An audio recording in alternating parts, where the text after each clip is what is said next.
Okay, so it's just 1 minute after the hour, so let's get started, shall we? So bienvenue and welcome everyone to this webinar called Connecting Your Grant Proposal, Aligning with Funders' Missions and Priorities. I'd like to thank everyone for being here and particularly to thank our presenters in advance who will offer some key insights on aligning your grant proposals with their missions and priorities based on their research funding agency or organization.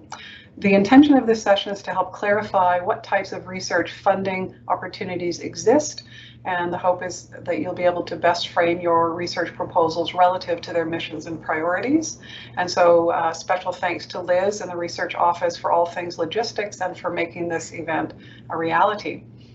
So before we get started, I would like to acknowledge that Mount St. Vincent University is located in Mi'kma'ki, the unceded and ancestral territory of Mi'kmaq people. This territory is covered by the Treaties of Peace and Friendship, first signed by the British Crown in 1725. And it's important to note that these treaties did not deal with the surrender of lands and resources, but in fact, it recognized Mi'kmaq and Maliseet title and established rules for what would become an ongoing relationship between nations. Mount St. Vincent University acknowledges with deep respect the long history of the cultural tradition of the Mi'kmaq. We're committed to maintaining and building relationships built on the principles of mutual trust, respect, reciprocity, and collaboration in the spirit of reconciliation. We also acknowledge that people of African descent have been in Nova Scotia for over 400 years, and we honor and offer gratitude for those ancestors of African descent who came to these lands before us. And I would kindly ask that for the sake of time, each of our presenters briefly introduce themselves and their funding agency or organization that they're with. And please keep in mind that you have 10 minutes for your presentation and that Liz will remind you ever so gently when you have reached the 10-minute time limit. And following the presentation, time permitting, we'll open the floor for questions and answers.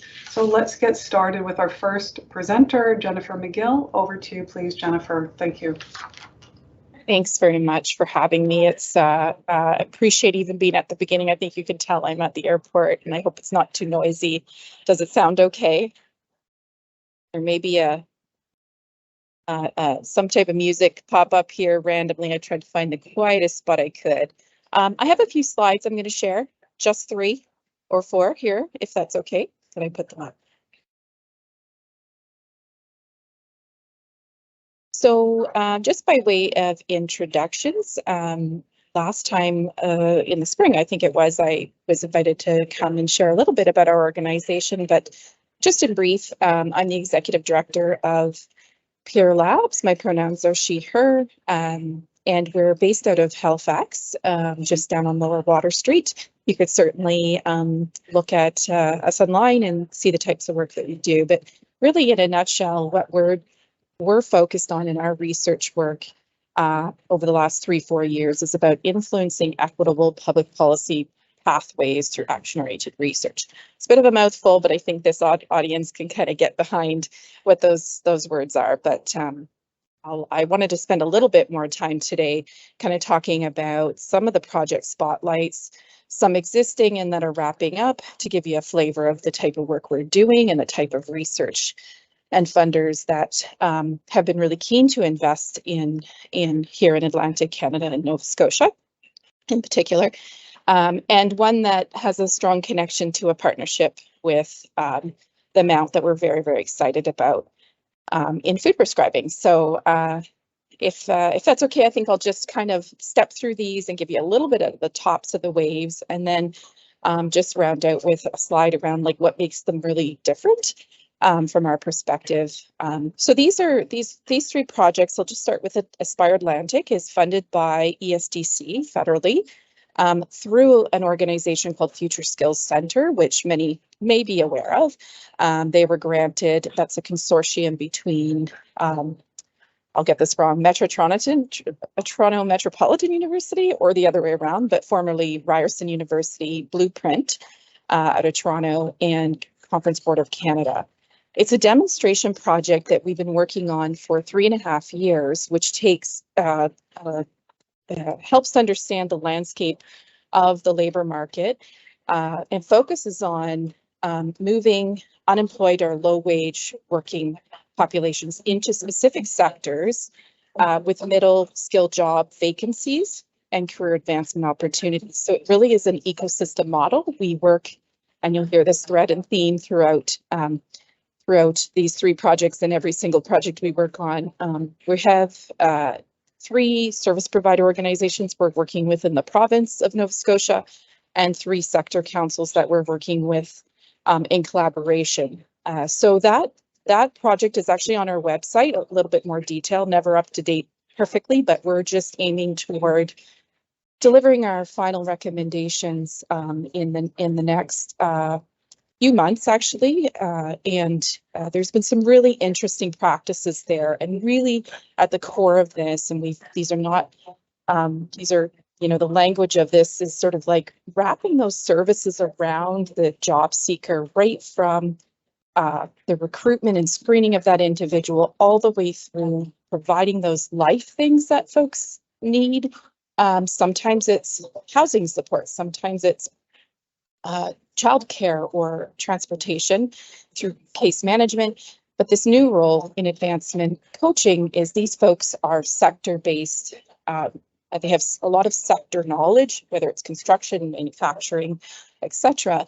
And they actually help create that sort of coaching role with both the job seeker and particular employers who are looking for individuals. We've had we've had 90 participants, and our graduation rate from our kind of, I'll call it micro credentialing, but wouldn't be qualify for, you know, that term specifically, but just give you a sense of it.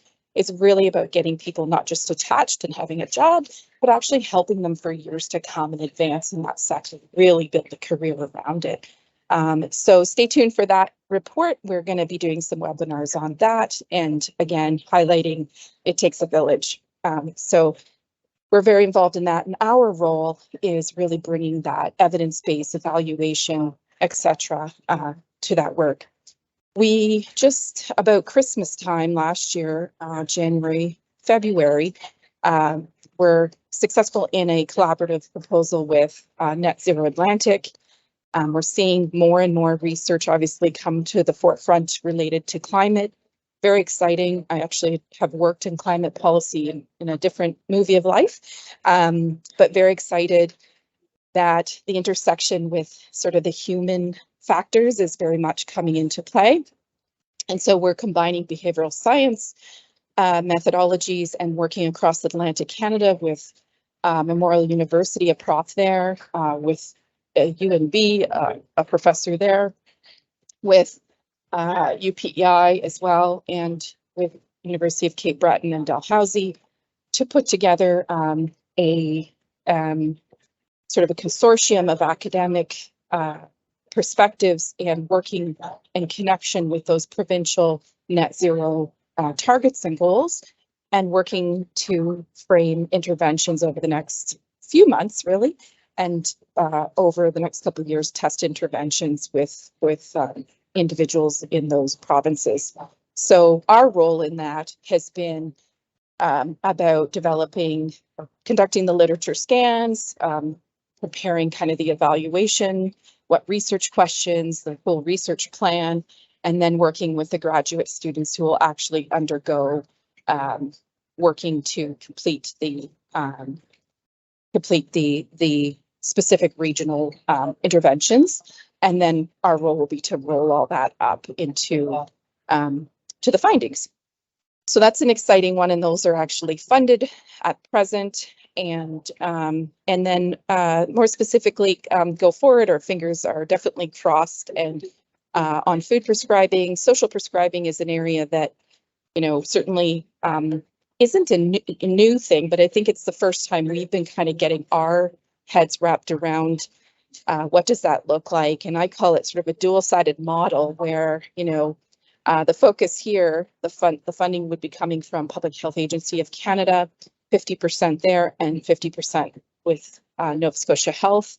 And the idea is that an individual who is diagnosed with diabetes specifically, that's the chronic disease that we're going to focus on, and is low income, they do not have equitable access to food that they need to maintain or improve health and well-being. So this research is going to be about, yes, the prescribing pathway for diagnosis, but also putting link workers in community with Hope Blooms and a New Dawn to have 60 individuals and their households have remove barriers to access to healthy, nutritious food that they need to maintain or improve health.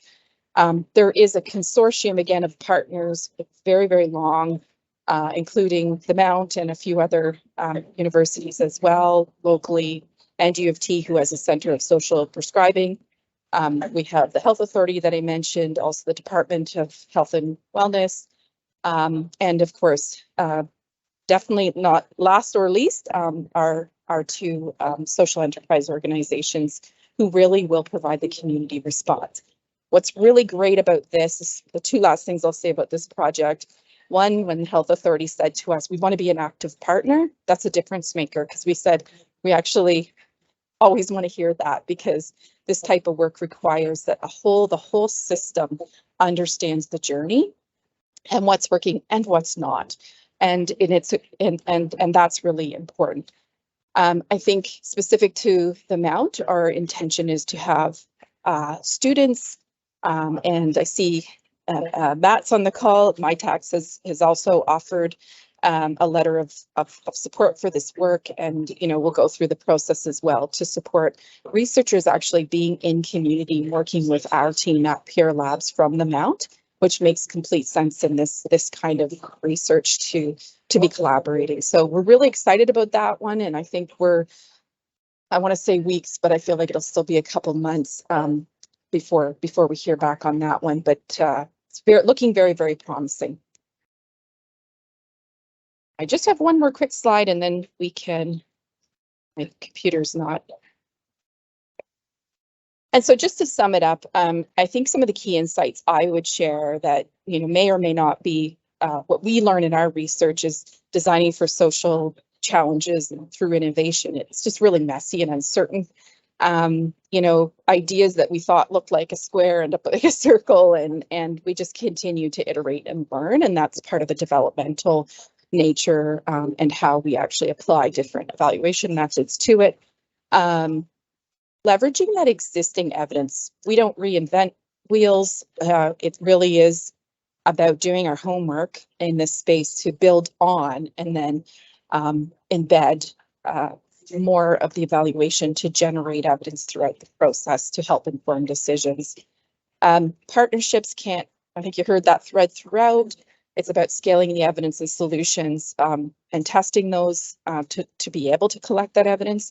And in our experience, we recently had a new board member join, and he asked me the question, like, what are you most proud of? And I think we're most proud of the fact that it is about many, many terms, but I will use maybe an umbrella term here, but relationship-centered and community-led.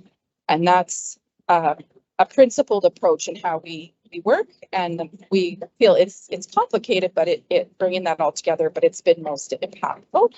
And then connecting academia, 100%. We're a 3-4-year-old organization, and this relationship with the Mount is evolving as well. And we're very excited about the potential in the future of like layering in that expertise and capability, credibility, and the networks and reach that we can work connect together. And then I think one of the other things that's really, really key is that alignment with government priorities and building relationships with the ever-changing chairs in the context of government. So we're always trying to keep our relationships very close at hand. And I didn't mention at the top, but I should, that we work very much. We're an independent nonprofit, but we very much work in the same context within the same space and the same sort of synergistic way with Dave's Pier, who does a lot of government related contracts. So that's a real strength that we can bring, as well as the connection to government priorities and the people within government that are influencing decisions. Just one more quick slide. If you hadn't seen, we just released our first impact report. Really, really proud of it. because it took a bunch of work, but it's sort of a culmination of 3-4 years of why we exist, what we are here to do, and a few more projects that you can read about there. It's all online if you wanted to go that route, but thanks very much. I hope I didn't go over time. You did great. Thank you. That's awesome. Great. So next up we have Ray MacNeil from the Change Lab Action Research Initiative, who's going to talk a bit about CLARI.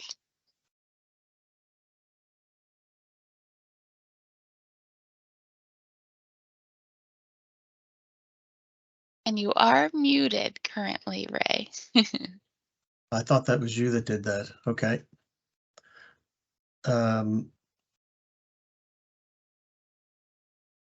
Yeah, just bear with me here. Worries.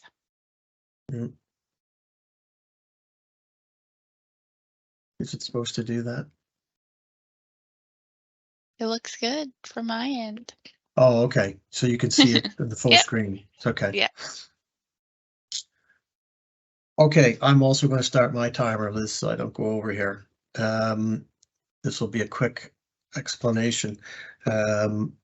I see a bunch of names I don't recognize on the call, so that's good. A few that I do recognize, so this will be a repeat for you. So thanks, Jackie and everyone, for inviting me to speak today. I'm the network manager of the Change Lab Action Research Initiative. Those are the 7 founding partners that I have on the screen there, of which obviously the Mount was one. So when the project started in 2016, those were the 7 partners that signed on and received some provincial funding. Essentially, the Change Lab Action Research Initiative was designed to support community-led partnerships. And there was some discussions about how to do that early on. When I arrived in 2017, we started a small grant program with a bit of an experiment. Worked pretty well. So we got some more funding, and we've been running that grant program ever since. We do a number of things which I may get to speak to or may not in the course of 10 minutes. But the thing that people recognize us for really is the community research grant program. Some of you might recognize on the right John Colton from Acadia University, and those are people, friends and colleagues. His student Dalton, next to him, but then community members from Halls Harbor, who they worked on a project together that we helped to support. The community research grant program, the way it's designed to work is, and this is fairly important, is that faculty essentially can't submit a proposal. Proposals are submitted through the community partner. The expectation is that the community partner is a legitimate community nonprofit. I usually check joint stocks to see if they're registered or not. We're a little flexible in that depending on the project, but the expectation mostly is that they will be a registered nonprofit.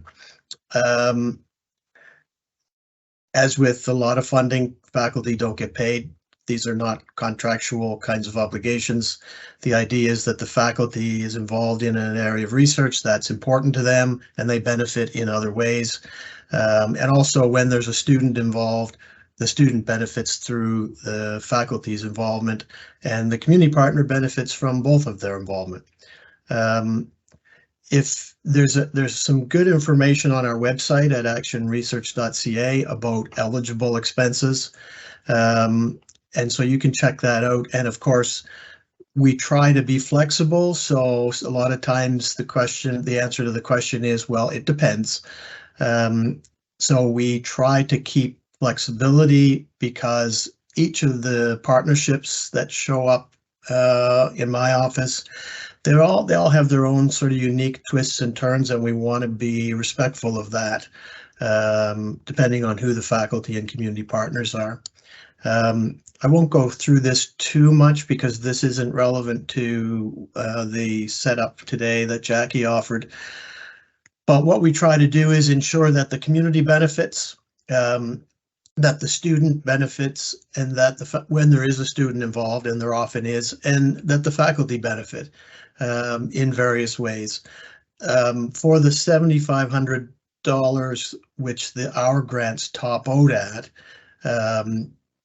faculty have been telling us that they put in about 100 hours and students often put in about 200 hours. So there's great value, I think, in these for the community partner, and there's great value, I think, in this for our funder as well. We have projects scattered all over the province. We are a provincial entity, so in other words, if you were at Mount A or UPEI, you wouldn't be eligible for funding through our grant program. And the expectation is that the community partner will also be Nova Scotia based.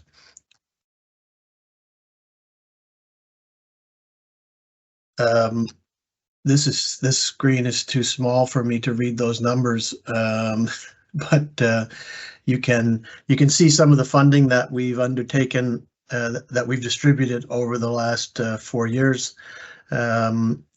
About 80,000 of that, if my glasses serve me correctly, came to faculty at the Mount for research with community partners. There's been some great projects at the Mount over the last 4 years. Very quickly, Liz, do I have a couple of minutes left? Excellent. So again, people often know us for the community research grant program, obviously because there's money there. That's kind of a no-brainer. But there's a bunch of other things we're getting into. And very quickly, my role has really evolved into a connector type of a position. Increasingly, community partners are finding out about us, and they're calling my office and they're saying, we want to do this. We don't know anybody in the universities. We don't know where we'd start. And some of you who are on my mailing list would have received something even recently about a couple of projects where we're trying to attach faculty and potentially students to projects, and they would go through our regular grant funding submission process. But some of the things we're doing, we did do last fall, we did a gathering at Acadia where we had about 60 faculty community partners show up, and we spent a couple of days talking about community research and about how we can support people who want to work together across the community sector and the post-secondary system. As I mentioned, we increasingly connect community partners to faculty and student expertise, and that work is growing. And we think a lot about our network and about how we can leverage all of the resources that exist in the post-secondary system for the benefit of communities around Nova Scotia. In the public sector, we have an MOU with a group in the provincial government, identifying faculty for them to work on what they refer to as behavioral insights research. And we've done a few projects with them, so there'll be more of that. We do a 4-hour, really, I think, excellent policy impact session for faculty who want to be involved in public policy research. How do you get engaged with governments to actually get called to do that kind of work? Former cabinet advisor leads that for us. I think that's been well received. If you're interested in that, call me. Potentially, we have a large climate change partnership that we're gearing up. We don't know a lot about it yet, but again, if you're interested in climate change or any version of that, any aspect of that, give me a call. And we've also been involved in and have encouraged faculty on a modest level to get involved in some conversations during Public Sector Innovation Week, where we try to have a conversation about that divide between those two institutions, and how we can bridge the gaps between the public sector and post-secondary institutions. If you're interested in any or all of this, and you're not already connected to me, my information is on the screen now, and feel free. Certainly check out the website, because we don't have all of our projects on there. That's my job. But there's a lot of projects on there, so you can get a sense of what is funded. And what I like to tell people is it's soup to nuts. So if you're working with a community partner, encourage them to get in touch. I can answer any of your questions either by email or by phone. Hopefully that was helpful. That was a great. whirlwind explanation. That was awesome. Thank you. Okay. Alrighty, so next up we have Marli MacNeil from Research Nova Scotia. Whenever you're ready to share, Marli. Yeah, I just have to get Ray to bring his slides down. Yeah, how do you do that? I'm clicking on share. Oh, there's my timer. Where does it say stop share? I'm not seeing it. Okay, I think You I did got it. yeah. You did it. You kicked me out. Okay, good. Okay. Now, are you seeing my slides? Yes, they're not in presenter's view, but we can see it. Okay, so I'm going to go back then because I can't see them.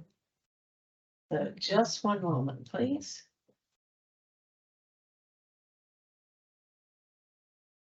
There. Are they in presenter view now? Yeah. Looks great. Perfect. Well, thanks very much for the invitation to be here today. I'm Marli MacNeil with Research Nova Scotia. I'm going to just take you through a couple of slides, and hopefully there's time for a little conversation at the end. So most of the folks on the call today probably know this, but Research Nova Scotia is the province's vehicle, if you will, to support research in the province. And we have funding going to people, to equipment and infrastructure, and to the actual research endeavors themselves. At the present time, we have about 500 projects under management. We invest between $15 and $20 million per year in research, and the underlying part is the most important part, in service of provincial priorities. If you hop on our website or you've seen any of us speak before, you will be familiar with this. This is our missions-oriented research strategy. You'll see 16 boxes there. We have 4 mission areas, 4 missions in each. And those 16 are really the outcomes that we are holding ourselves accountable for to accomplish over the next 3 to 5 years. This is where we invest research on behalf of the province, invest in research rather on behalf of the province to affect change for Nova Scotians. One of the questions I get asked a lot of the time is, what does research mean for Research Nova Scotia? Because often I'll say, well, that's great, but that's not what we fund. So I'm going to just go very quickly through this. Our definition of research comes from the Frascati manual, the most recent version, and that definition is there for you to have a look at. From it, we have sort of gleaned a number of things. What we fund has to be novel. It has to be aimed at finding something new. It has to be creative, so it has to be based on something that's original, not sort of just testing other people's concepts.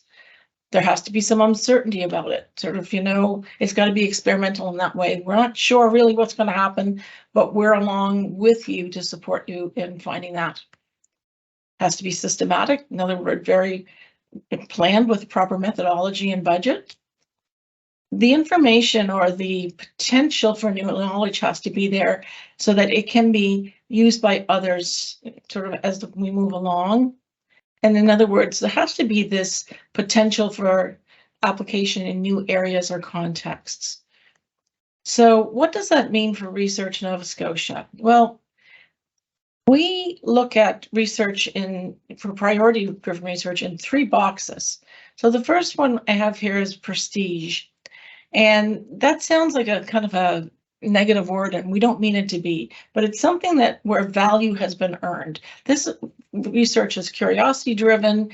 It is really coming from the imagination of the researcher. And then we have something that we call production. So this is where you get to the other side, where you're getting ready to bring it to industry or to whoever the final users of the research is going to be. In the middle of all of that is public. So this is also our attempted alliteration too. But this is where the research that Research Nova Scotia engages with is usually found.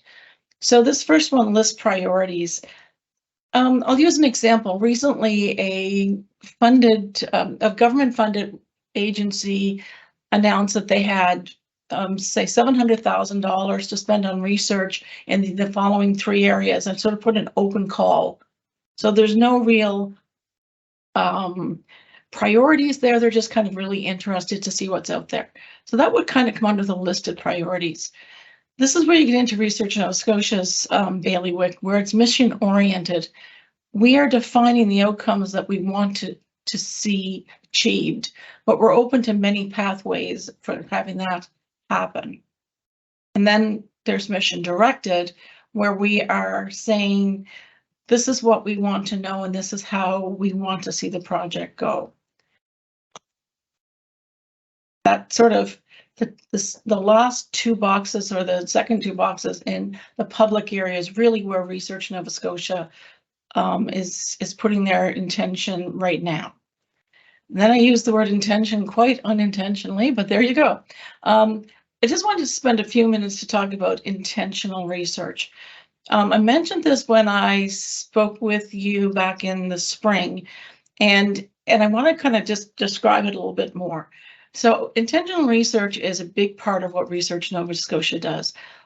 We do some competitions, and we match some funding, not everything, but that's not really all that we do. We really are looking at ways of getting to the research that's going to help us achieve those 16 outcomes that the government has funded us to achieve. So we look for researchers to come to us with either a problem that they want to solve or an opportunity they want to exploit that's connected to one of those outcomes. And the researchers don't always come from academia, although they usually do. We're working with not-for-profit organizations, we're working with private industry, and we're working with individuals who come in with a really interesting idea. We get involved very early on in these projects. So sometimes we co-create them. Sometimes we actually sort of know what has to happen and go out to specific individuals or research groups and say, are you interested in this? Sometimes, as I mentioned, it comes from people coming to us with ideas, or we work by matching the people who need the information with people who might be able to produce it. It's a little bit free form, I guess, at this point, but it's quickly becoming the biggest part of our business line, if you will. The 6 months that ended March 31st, which is when we had our last audit done, we found that 50% of the funds that we were investing in research were coming into this category. Some of these projects are relatively small, some are huge, but it's always good to have folks who are interested in working with us to connect with us and tell us what they're interested in. One little note, though, we are so oversubscribed in that area right now. We're taking a couple of months break, if you will, so we can catch up with all of the interest that we've received. So that's a very quick overview of Research Nova Scotia, and I'd be happy to go into detail a little later. Thank you, Marli. That was great. Awesome. So next up we have Matt Adams, who is here from Mitacs.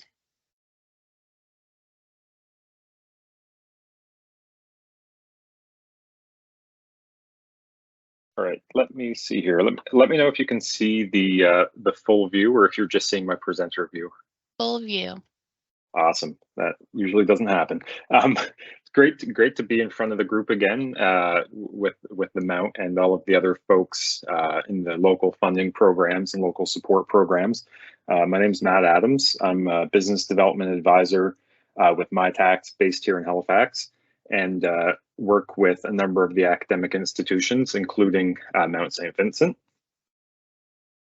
The overall purpose or goal of Mitacs, so we're a non-for-profit across Canada, and we work between that bridge of industry and academia to support research partners, which would be for-profit, non-for-profit, Crown Corp, hospital, or municipalities.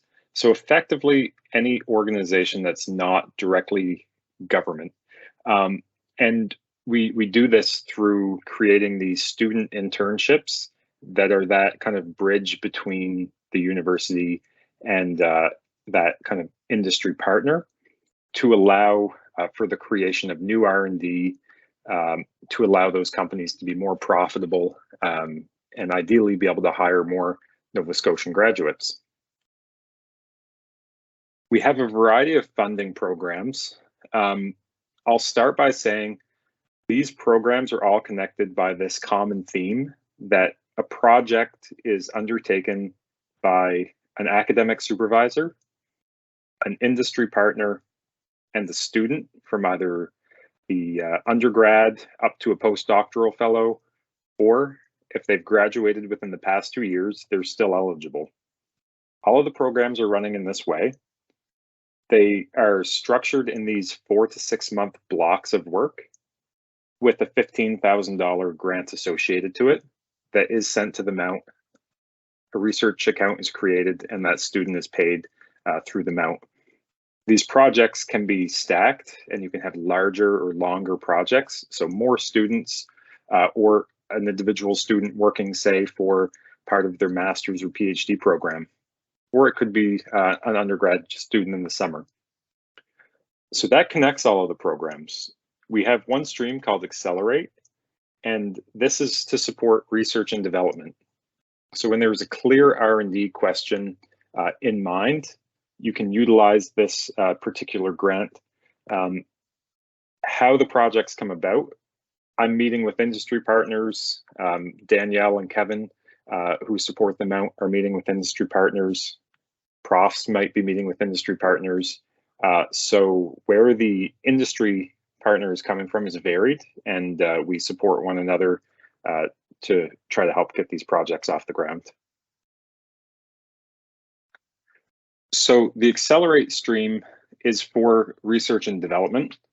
We also have a stream that's for process and product innovation. It's called Business Strategy Internship. So like the name implies, it can also support business sectors. So say marketing, new sales solutions. This one is pretty much a catch-all. So if it's not research and development, but it's still a novel or interesting project for that particular organization that's going to help them be more productive and that's going to reduce, internal, maybe they're building internal standard operating procedures. This one's quite broad. So this is a way to continue these collaborations with our industry partners and academics. So like I mentioned, the basic grant structure is the university partnering with an eligible partner like a for-profit company. The grants are in blocks of $15,000 that will get sent to the Mount. And there's a research or innovation project description that's drafted. I help work between the faculty and the industry partner to provide revision and edits so that this grant has the highest chance on first pass. So happy to help in structuring the proposal and editing the proposal. And then you would work through myself as the business development advisor to put these particular projects through the review process. At the core of this, if you're a faculty member that is working with industry, or if your students have, say, co-op periods that are structured within the program that they're taking, and they tend to work with industry partners, they can utilize this program as a mechanism to structure that particular project, to ensure that the funding is on the table, to allow them that industry opportunity, and to help build support for our local community. The best way to get engaged is to just get in touch. Working with myself or with your Office of Research Services, we're meeting industry partners on a daily basis. So if you're interested in industry-based research, you can certainly get in touch. I'll help guide folks through the application process, help with the edits and navigating the submission procedures, and connecting with us and just letting us know what you're working on, because there are many many folks that I might have not met at the Mount yet. And I met somebody new last week, and now kind of understanding their research areas. When I'm meeting with industry, that just adds another person that I can suggest as a potential collaborator to their team. So if it's something that you're interested in, please get in touch. Thank you. Thank you, Matt. That was awesome. So next on our list of presenters here, we should have Tim Wilson, although I am not sure I'm seeing him in our meeting. So we might want to move on. Edward, if you're ready to go, feel free to come up and share your slides.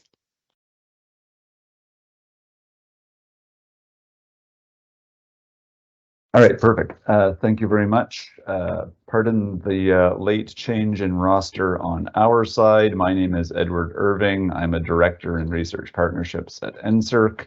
The reason I'm here with you today is because my VP, who is Manal Bahubeshi, was taken ill, and consequently I'm stepping in her place. I'm also joined by my colleague Danny Leung, who has been kind enough to share his screen so that I can also speak from some of the prepared remarks. As I say, this was not exactly the original plan, but we'll go with this.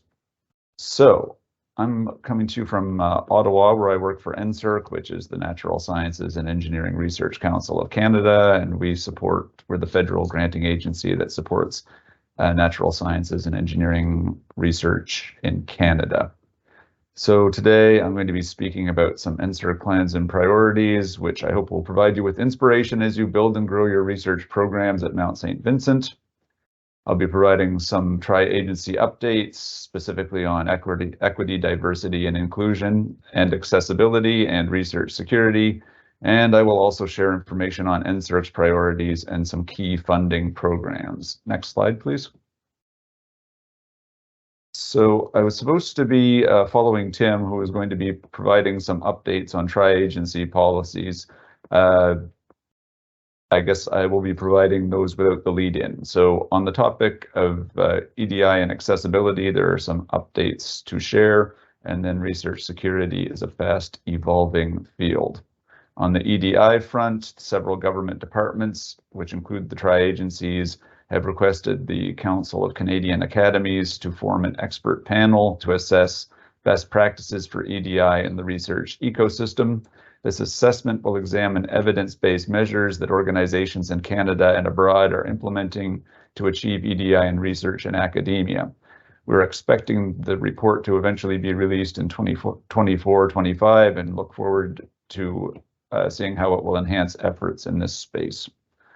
On the topic of accessibility, there have been advances made at the tri-agency. As federal government organizations, the granting agencies were called on to publish an accessibility plan after the coming into force of the Accessible Canada Act back in 2019. NSERC's accessibility plan plans to chart a path forward to remove and prevent barriers, especially for people with disabilities. An accompanying implementation plan is being developed that will provide clear, detailed, and concrete timelines and actions. And this plan is an important first step on NSERC's journey in this area. The respective agency plans can be found on their websites. On the side of research security, as you're probably aware, the Government of Canada is taking steps to safeguard Canada's research, and these efforts continue to be guided by commitments to open science, to international collaboration, and to equity, diversity, and inclusion. Post-secondary institutions have invested important time and effort in helping the research enterprise adhere to the national security guidelines for research partnerships, which were first released in 2021. As you may recall, on February 14th, there was a ministerial statement that announced the government's intent to adopt an enhanced posture regarding Canada's research security, and we've continued to work behind the scenes in the development of this upcoming policy with a view to ensuring the needs and perspectives of the research community are taken into account. We're expecting the upcoming policy announcement will provide transparent information to appropriately address threats to national security. The details of the new policy are expected in the coming weeks, alongside the official unveiling of the new Research Security Centre, whose regional advisors will be supporting post-secondary institutions all across Canada. Following the announcement, the granting agencies will be publishing more detailed information about our implementation of this policy, including its effective date and relevant forms and procedures. This will be timed with a set of outreach sessions for the community to clearly outline the new procedures and to answer any questions. Next slide, please. NSERC 2030 is NSERC's strategic plan, which you may be familiar with. That was published last year. NSERC's commitment to research security is interconnected with our vision for an agile agency that is steadfast in its support for investigator-driven research while enabling nimble responses to emerging priorities. This vision is part of NSERC 2030. The key commitments of the plan also include supporting research excellence that strengthens Canada, expanding and diversifying Canada's talent pool, mobilizing knowledge on a global scale, and supporting the translation of discovery into impact by fostering engagement and relationship building. Next slide, please. Discovery grants are something that you may well be familiar with, it being being considered a pillar of the research funding ecosystem in the natural sciences and engineering. NSERC remains committed to ensuring the sustainability of the program as well as its continued adaptability. Right now, we're undertaking something called the Discovery Research Program Modernization, which has been a significant effort to make improvements to the existing program suite to ensure it continues to provide a broad base of accessible research funding with maximum impact. The objectives of this effort have been to fund research excellence with grants that allow researchers to maintain basic research programs, to simplify the grant application process and reduce the administrative burden, and to develop new ways of communicating the value of investments made in basic research. NSERC will continue to engage with stakeholders to specifically address updates to the Discovery Research Program and to gain valuable input on what updates are required and how best to implement them. Next slide, please. At this point, I also wanted to mention that the Mount is an eligible institution for the Discovery Development Grants Program. These were launched in 2015 to promote a diversified base of high-quality research in small universities and to foster a stimulating environment for research training in these institutions. This program is intended to provide researchers from small universities whose discovery grant applications were deemed to be of appropriate quality to merit research support, but were not funded during the competition. These awards are valued at $40,000 over 2 years, which is $20,000 annually, and provide recipients with resources to build their research program. Researchers may hold a discovery development grant twice in their career. Switching over, next slide please, Danny. Switching over to the research partnership side of things, the Alliance Refresh has been a continued effort as NSERC focuses on improving links between researchers and key partners in the public, private, and not-for-profit sectors. These collaborations are important to generate new perspectives, drive commercialization, and lead to breakthroughs that benefit Canada and the world. This work is being driven by the Research Partnerships division at NSERC, where we're focused on improving how we support partnerships to deliver maximum impact. The Alliance Refresh process, The Alliance Refresh project follows on the creation of Alliance grants following the 2018 federal budget, where our older funding opportunities were rolled up into one more streamlined opportunity. Through the Refresh project, we're looking to remove barriers to collaboration, champion more research partnerships, provide efficient and responsive proposal assessment, strengthen relationships with the research community, and ensure inclusive support. We're looking forward to a continued dialogue with the community as we make progress in introducing updates to Alliance this year and launching a rebranding of Alliance program streams next spring. Next slide, please. And then speaking on the broader work on research partnerships, there has been a lot happening in our division.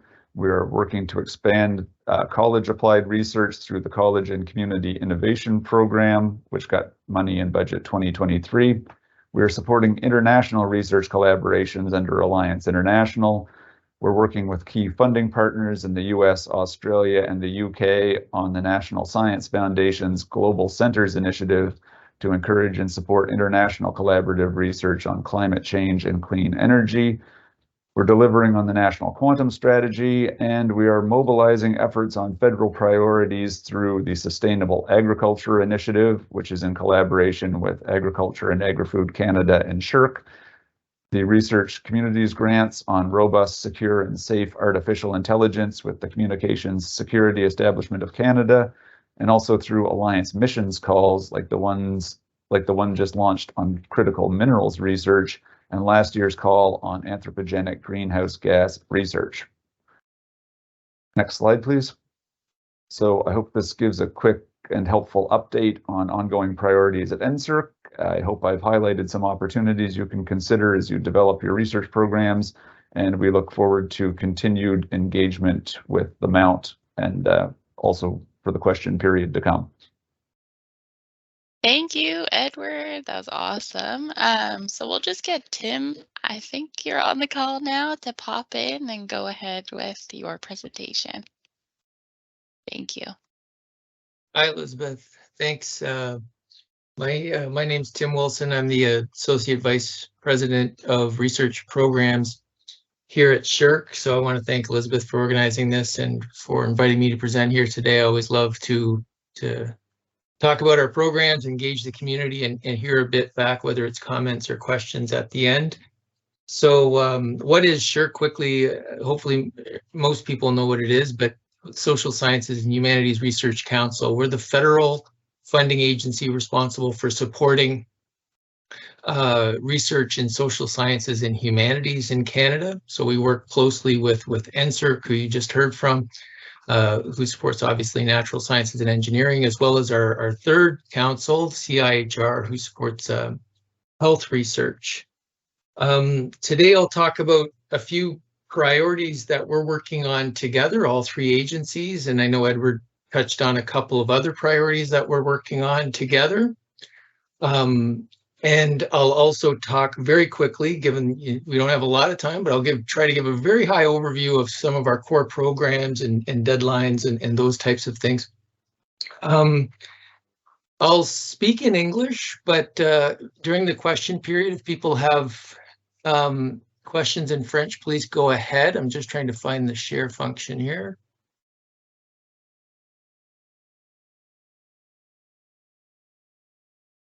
Should be right next to the button, the red leave button. Yeah. Yeah. I think I've got it.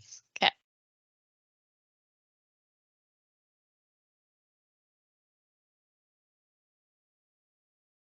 There we go. Should we work this thing here? Are you seeing that now?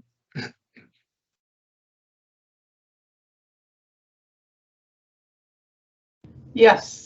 Okay, great. So as I said, I'll start with those tri-agency priorities, talk about the core programs, but first I'll mention quickly that SSHRC has its own strategic plan with 5 priorities, with stretching out to 2025.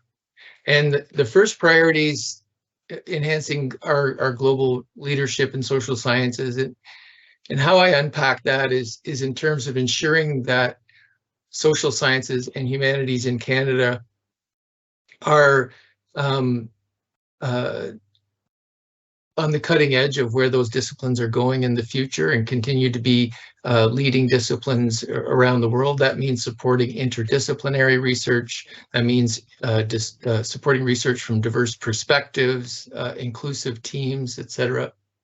Our second priority is around research talent. I'll talk about a couple of tri-agency initiatives we're doing around talent, but within SSHRC as well, in ensuring that we continue to support the research talent pipeline in an effective way is a high priority for SSHRC.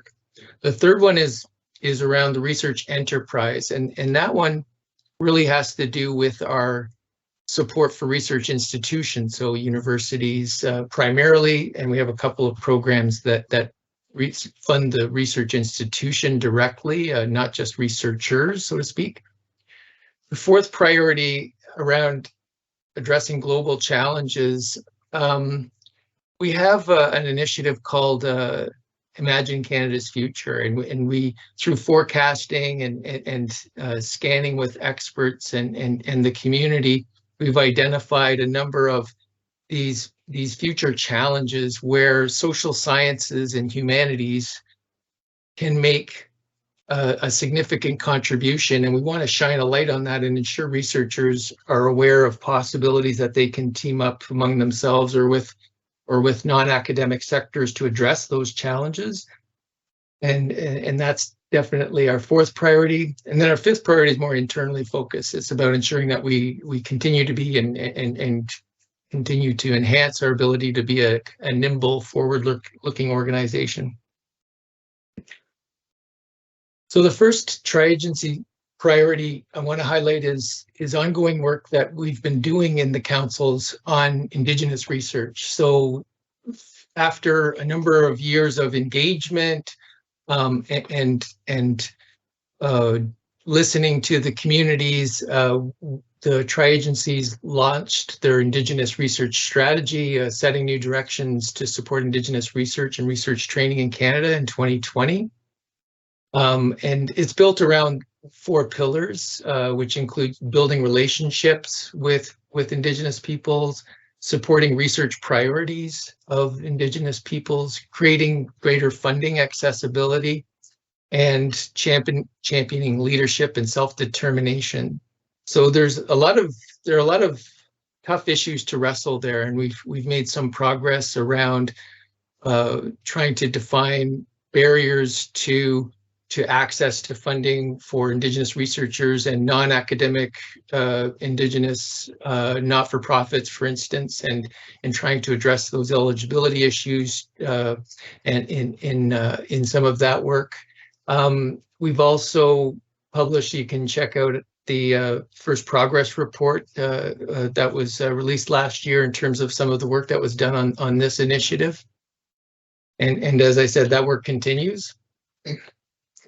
We have a number, when it comes to this shared talent priority, we have a tri-agency talent strategy that has 5 key pillars. They're not on the slide, but we want to harmonize or work to harmonize our tri-agency various programming for students. We want to work on international mobility and try to ensure that that's somehow built into the landscape of those programs. Continue to address issues around equity, diversity, and inclusion, Indigenous research within the talent programs, and looking at ways that those programs can encourage diverse career paths. So it's a perennial issue with respect to, 80% of the doctoral students are not going to find academic jobs, yet it seems that the scholarships and much of the research training that happens around the grants may be tailored to these graduate students and doctoral students reaching some sort of academic career. So are there ways we can build in incentives to think outside of academia for those careers? So that's our talent strategy. We're engaging. We have a student external advisory group that's helping us think through some of these issues. We're engaging others on this, and a few initiatives that we've done under the rubric of that. The first one I'll highlight here is the Indigenous Scholars Awards and Supplements initiative. CIHR, the Health Council, wasn't able to participate in this one, but SSHRC and NSERC participated in this, where we offered master's level, CGS masters, additional awards for students who self-ID'd as Indigenous, as well as a $5,000 supplement to address the expenses related to, let's say, community research, if that's the case. So I think this is a really important initiative, and it's really a good way, I think, of priming the pump, so to speak, at an early phase of the talent pipeline to ensure that we have diverse talent in that pipeline throughout. The other one is an initiative that was announced in Budget 22 by the federal government, where we have 41 million over 5 years, and then ongoing funding to support Black scholars. And this is at all levels of the research talent pipeline. So at the undergraduate level, NSERC runs an undergraduate student research award program, USRA, and that was traditionally really reserved for natural sciences and engineering students, and now SSHRC and CIHR have a small number of these targeted to Black scholars through this initiative. There's also funding there, excuse me, for Black scholars at the master's level, the doctoral level, as well as the postdoctoral fellow level. Another tri-agency priority is open science, and we have a couple of initiatives underway there. The first is our data management policy that requires all institutions that are managing research funds on behalf of the 3 agencies to publish a research data management strategy. And the agencies are in the process this year and next of piloting on select funding opportunities a requirement for a research data management plan for researchers who are applying to that funding opportunity. For SSHRC, we'll be piloting that on our partnership grants stage 2 application that's due this fall. And then finally, we're looking at potential, where appropriate, a requirement for data deposit for funded researchers. So just to emphasize here, this is not an open data policy, it's about data management, ensuring that we have proper thinking through the proper management, accessibility, storage of the research data. And not in all cases would it be appropriate for that to be open. The second policy that we have under this rubric of open science is the open access policy on research publications. So currently the policy states that the peer-reviewed publications should be open after 12 months at least. So it's a 12-month moving wall. We'll be reviewing that policy so that with an eye that by 2025, those would be immediately open. So we're going to be engaging the community stakeholders on that in the coming months. So this is a quick overview of our programs. I obviously won't go into those, but we have them in 3 pillars of what we do to support talent, individual researchers, and partnerships. Again, I won't go through the list, but and maybe Elizabeth can give access to those who want it to the slides so that people can refer to these. But obviously, our timelines for future upcoming deadlines, and then some tips for if you're applying. Like every program's unique, right? And committees are unique, but generally, I'll just emphasize the first one. You know, we've looked at taking the time and connecting with the research office, connecting with us. That we have program officers who've been in the committee and have seen common mistakes. So building that time in is so important, and I can't stress it enough. So thank you again, Elizabeth. Happy to hear comments or questions. Yeah, that was awesome. Thank you so much. Super helpful. So we're just going to open up the floor now to any questions. So if people can just